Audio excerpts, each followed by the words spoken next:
Hi, this is Eric from LD Products, and today I'll be showing you how to replace an HP 134A black toner cartridge in your HP LaserJet M209dw printer.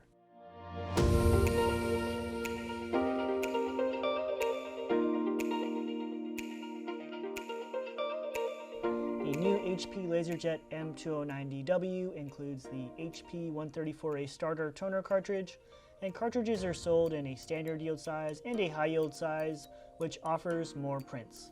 If you see a flashing orange light with 3 dots on your printer or a low toner message pops up in the HP Smart app on your phone or laptop, it's time to replace your toner cartridge.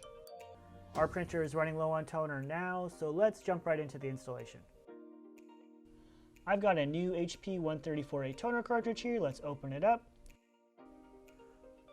Once it's out of the box, you should notice a plastic clip on the end of the cartridge. Make sure you remove and discard this clip, and then before you install the toner, gently rock it back and forth over a trash can a few times to prime the cartridge for the printer. Okay, with the cartridge ready to go, we can move on to the installation. So first you want to remove the empty cartridge from the machine. Let's open up the printer and just gently pull the old cartridge out.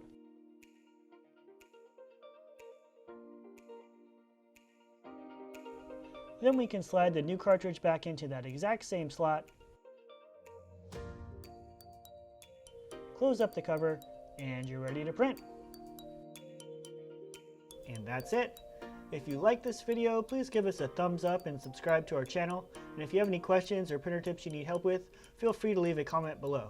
Check out the links in the description to find the LD compatible version of the cartridge featured in the video, which is a great way to save money.